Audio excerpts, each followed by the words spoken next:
ఓడిపోవడం జరిగింది.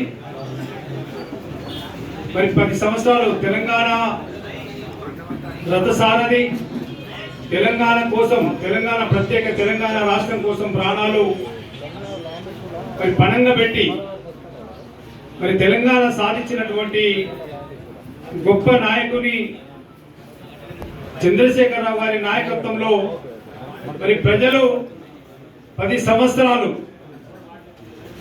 సంవత్సరాలు మరి మనకు అవకాశం కల్పించారు.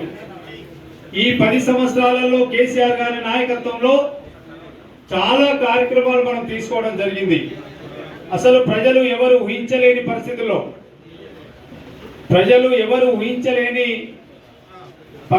ఇవాళ ఎన్నికలో మేనిఫెస్టోలో పెట్టినటువంటి చాలా కార్యక్రమాలు కేసీఆర్ గారు ఈ ప్రజలకు అందించారు. తెలంగాణ ప్రజలకు కళ్యాణ లక్ష్మి ఇస్తామని, ₹1,00,000 ఇస్తామని చెప్పేసి ఎన్నికల మేనిఫెస్టోలో 14లో చెప్పలేదు. రైతు బంధు ఇస్తా అని చెప్పేసి ఎన్నికల మేనిఫెస్టోలో మరి కేసీఆర్ గారు చెప్పలేదు. అట్లా చెప్పని విషయాలు, చాలా సంక్షేమ పథకాలు, ఎన్నో సంక్షేమ పథకాలు ప్రజలకు అందించినప్పటికీ కూడా మరి మొన్నటి ఎన్నికల్లో ప్రజలు ఇంతకంటే మరి ఎక్కువ ఆశించి,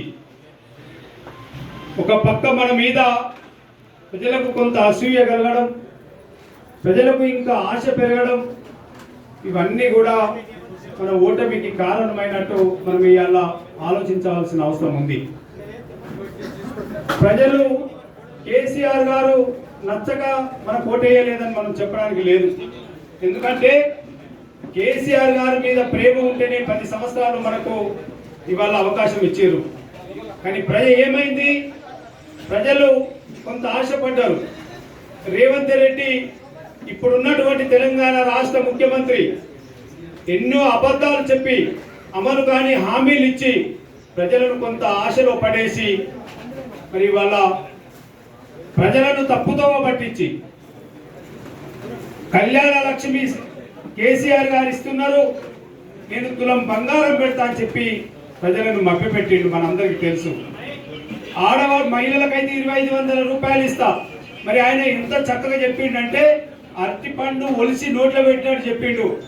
ఒక ఇంట్లో అత్త ఉంటే 2,500, కోడలు ఉంటే 2,500, ముసలు ఉంటే 4,000 అని చెప్పి ఇట్లా చక్కగా వల్లించి చెప్తే ప్రజలు నిజమే కావచ్చని పాపం నమ్మిండ్రు. ఇంకా ఒక మీటింగ్లో అయితే ఏం చెప్పిండు, ఇప్పుడు ఎంత వస్తున్నాయి, పెన్షన్ ఎంత వస్తున్నాయి అని ఇట్లా